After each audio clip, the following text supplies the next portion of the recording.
Ibnu Athaillah mengungkapkan bahwa orang yang memiliki pemahaman akan mengambil dari Allah dan bertawakal kepadanya sehingga mereka mendapatkan bantuan darinya. Jika hamba bertawakal kepada Allah, dia akan melenyapkan kerisauan dan kegelisahannya. Ia akan menyibukkan diri melakukan segala yang diperintahkan oleh Allah tanpa memikirkan apa yang telah dijaminkan untuknya. Ia yakin bahwa Allah tidak akan menyerahkan urusannya kepada selain Dia, serta tidak akan menghalanginya untuk meraih karunia-Nya. Karena itu, setiap saat ia merasa lapang, serta berada dalam surga, kepasrahan, dan ketundukan. Kemudian Allah mengangkat kedudukannya dan menyempurnakan cahayanya. Selamat datang di channel Hidup dalam Hikmah, tempat di mana kita menggali makna kehidupan melalui kebijaksanaan para pemikir besar. Jika Anda mencari inspirasi untuk hidup lebih bermakna, Anda berada di tempat yang tepat. Pernahkah Anda merasa bingung antara tawakal dan pasrah? Apakah tawakal berarti kita hanya duduk diam menunggu takdir bekerja? Hari ini, kita akan menyelami pemikiran Ibnu Athaillah tentang tawakal. Apakah itu sikap aktif atau justru pasif? Dan yang lebih penting, bagaimana kita bisa menerapkannya dalam hidup sehari-hari? Sebelum kita mulai, pastikan Anda subscribe channel ini dan nyalakan lonceng notifikasi agar tidak ketinggalan pembahasan penuh makna lainnya. Jangan lupa juga like video ini agar lebih banyak orang bisa memahami makna tawakal yang sebenarnya.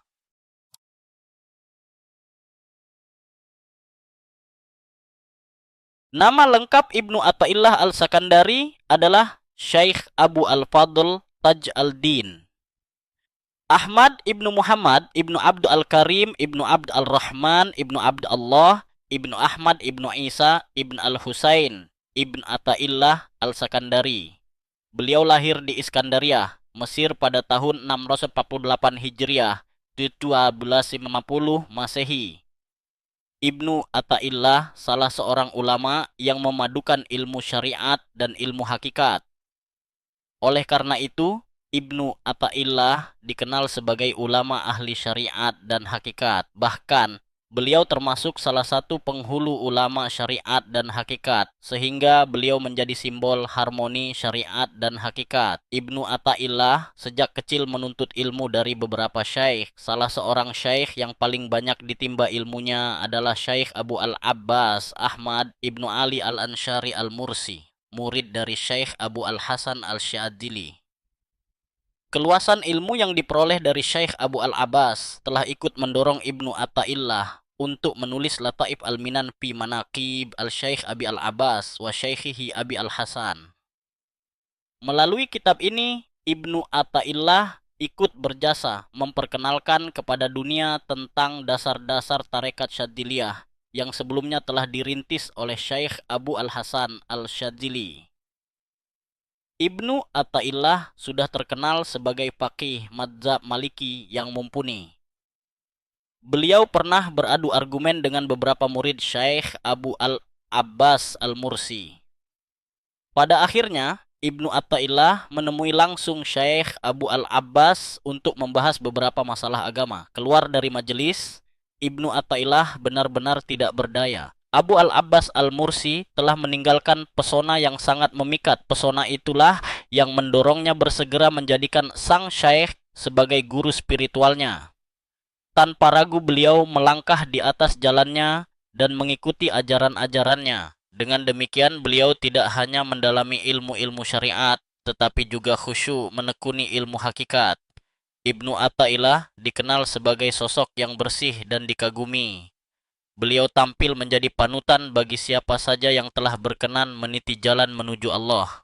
Beliau menjadi teladan bagi orang-orang yang ikhlas, imam bagi para juru nasihat dan tokoh istimewa pada zamannya. Bakat kearifannya telah membuat Syekh Abu Al-Abbas berkata, "Demi Allah, pemuda ini tidak akan mati sebelum menjadi dai yang menyeru kepada Allah."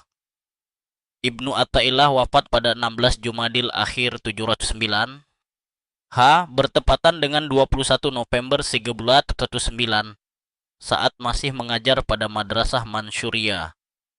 Jenazahnya disemayamkan di Karafa, Iskandaria. ribuan orang ikut mengiringi jenazahnya menuju tempat peristirahatan terakhir. Setelah beliau wafat, ribuan orang tetap setia mengikuti jalannya dan meneladani perilaku serta akhlak luhur beliau yang bersumber dari ruh Islam. Ibnu Athaillah dikenal sebagai ulama yang produktif dalam karyanya. Sepanjang hidupnya, beliau telah menulis beberapa kitab yang berisi hikmah dan pemikiran mendalam. Di antara karyanya yang terkenal adalah Al-Hikam Al-Athaiyah, sebuah kumpulan aforisme spiritual yang banyak dikaji hingga kini. Selain itu, terdapat pula Bahjat Al-Nufus, Miftah Al-Falah wa Mishbah Al-Arwah, serta Al-Tanwir fi Isqath Al-Tadbir yang membahas berbagai aspek tasawuf dan perjalanan ruhani. Salah satu karyanya yang juga memiliki kedalaman makna adalah Al-Qashd Al-Mujarrad fi Ma'rifat Al-Ism Al-Mufrad yang mengupas pemahaman tentang Asmaul Husna dan makna tauhid secara mendalam.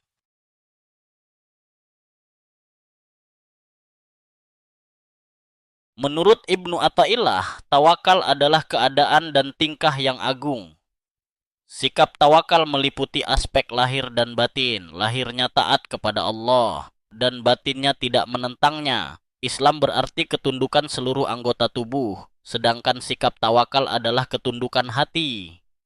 Perumpamaannya, Islam adalah seperti rupa atau bentuk, sedangkan sikap tawakal adalah ruhnya. Islam adalah aspek lahir, sedangkan sikap tawakal adalah aspek batinnya. Seorang muslim adalah yang menyerahkan dirinya kepada Allah. Lahirnya melaksanakan perintahnya dan batinnya berserah diri pada ketentuannya.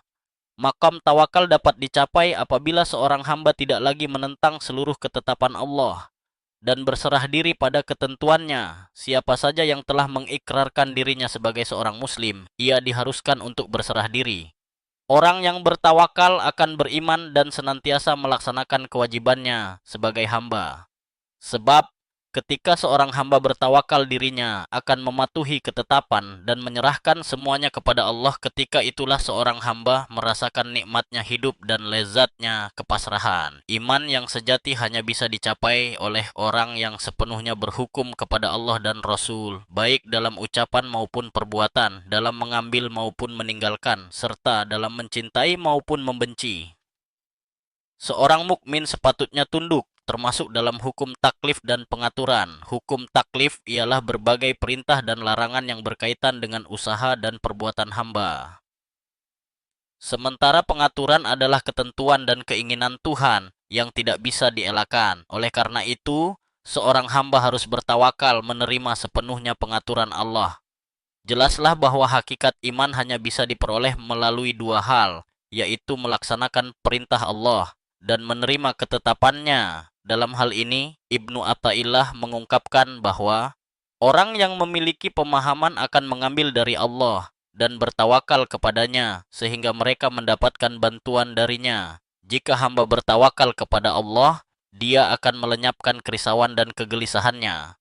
Ia akan menyibukkan diri melakukan segala yang diperintahkan oleh Allah tanpa memikirkan apa yang telah dijaminkan untuknya. Ia yakin bahwa Allah tidak akan menyerahkan urusannya kepada selain Dia, serta tidak akan menghalanginya untuk meraih karunia-Nya. Karena itu, setiap saat ia merasa lapang serta berada dalam surga kepasrahan dan ketundukan. Kemudian Allah mengangkat kedudukannya dan menyempurnakan cahayanya. Orang yang memiliki pemahaman pasti akan bertawakal kepada Allah. Tawakal adalah sikap dan perasaan bahwa hanya Allah yang menguasai kehidupan, bahwa seluruh gerak dan diamnya dikendalikan oleh daya dan kekuatan Allah, dan bahwa kekuasaan serta pengawasan Allah tidak mungkin dilepaskan darinya. Allah akan tetap menjalankan takdir kepada hambanya, baik diminta atau tidak. Maka cukuplah bagi seorang hamba untuk bertawakal. Sebab tawakal adalah perasaan bergantung kepada Allah dalam segala urusan. Lebih jauh, tawakal merupakan bukti pengetahuan tentang Allah, sifat-sifatnya, dan tentang apa yang harus dilakukan. Orang yang bertawakal senantiasa menyibukkan dirinya melaksanakan segala yang diperintahkan oleh Allah, sehingga tidak lagi merisaukan urusan rezeki karena Allah telah menjamin semua kebutuhannya. Inilah makna ucapan Ibnu Athaillah, Ia menyibukkan diri melakukan segala yang diperintahkan tanpa memikirkan apa yang telah dijaminkan untuknya. Berkat kesadaran dan keyakinannya yang kuat, orang yang bertawakal layak mendapat pemeliharaan, taufik, dan cinta dari Allah.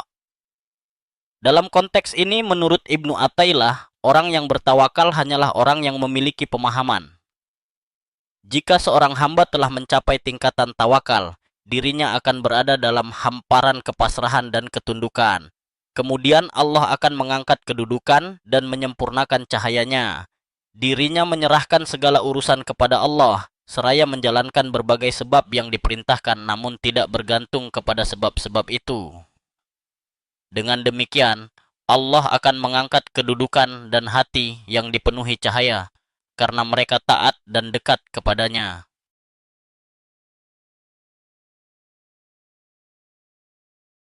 Menurut Ibnu Athaillah, ragu terhadap rezeki dari Allah merupakan hal tersembunyi yang sangat berbahaya, karena tidak yakin terhadap rezekinya berarti tidak yakin terhadap Allah sebagai zat pemberi rezeki, dan orang yang mencemaskan masalah rezeki sejatinya dia sedang jauh dari Allah.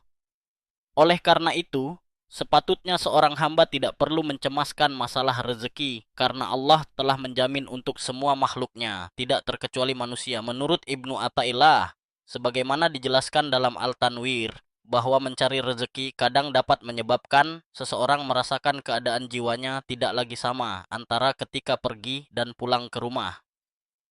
Ketika keluar dari rumah, jiwanya serasa diliputi cahaya, kelapangan, serta tekad untuk taat dan zuhud terhadap dunia. Namun, ketika kembali ke rumah, keadaan jiwanya tidak lagi sama. Perubahan ini disebabkan oleh polusi pergaulan dan tenggelamnya hati dalam kesibukan dunia. Pada saat kerja dan segala urusan selesai juga keburukan yang memengaruhi jiwa. Untuk itu, orang yang disibukkan dengan kerja duniawi membutuhkan dua hal, yaitu ilmu dan ketakwaan.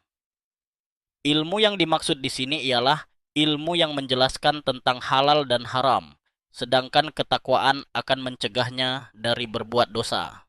Kegiatan hamba mencari rezeki bisa disebut terpuji dan dilandasi tawakal jika kegiatan itu diniatkan untuk menopang ketaatannya kepada Allah dan meraih ridhonya. Orang yang mematrikan tawakal dalam hatinya pasti bisa menyikapi segala kenyataan dengan bijaksana. Ketika menghadapi pekerjaan, manusia mengerjakannya secara serius dengan mengoptimalkan segala daya dan kemampuan yang dimilikinya. Selain itu, orang yang bertawakal juga menata batin agar selalu siap menghadapi hasil dari pekerjaan yang dilakukan, sehingga hasil apapun yang didapatkan membuatnya selalu bisa tersenyum dan menyeratkan wajah ceria. Hasil memuaskan tidak membuatnya lupa diri, apalagi lupa kepada Allah yang telah memberikan pertolongan. Hasil buruk pun tidak membuatnya hilang kendali, apalagi hilang kesadaran. Menurut Ibnu Athaillah, tawakal bukan berarti meninggalkan usaha. Sikap tawakal kepada Allah tidak bertentangan dengan usaha manusia. Rasulullah SAW menganjurkan umatnya berusaha mencari rezeki dengan tetap menjaga etika serta hati. Karena tawakal di hati merupakan bukti keimanan. Barang siapa menolak usaha atau kerja berarti mengingkari sunnah, dan barang siapa menolak tawakal berarti mengingkari iman. Jika ada sedikit kesulitan dalam asbab, itu adalah takdir Allah. Bila ada kemudahan, semata-mata karena Allah yang memudahkan sehingga anggota badannya bergerak dalam asbab dengan perintah Allah dan batinnya yakin dengan janji Allah. Ibnu Athaillah pernah mengungkapkan bahwa jika seseorang ingin selamanya khusyuk beribadah, padahal Allah menetapkannya sebagai orang yang harus bekerja, maka hasratnya termasuk syahwat yang samar. Sementara, jika seseorang ingin bekerja, padahal Allah menetapkannya sebagai ahli ibadah, berarti orang tersebut mengalami kemerosotan tekad. Setelah mengetahui hubungan tawakal dengan usaha, maka sudah semestinya bagi setiap hamba untuk bertawakal hanya kepada Allah dan melakukan usaha dengan cara yang baik. Dengan begitu, hatinya akan selalu yakin bahwa hanya Allah yang menjamin rezeki dan menganugerahkan kelembutan tanpa batas, sehingga hatinya menjadi sebening embun, seputih kapas, dan seterang cahaya. Terima kasih telah menyaksikan video ini. Jika Anda merasa mendapatkan manfaat, jangan lupa untuk like, subscribe, dan nyalakan lonceng notifikasi agar tidak ketinggalan pembahasan penuh hikmah lainnya. Sampai jumpa di video berikutnya.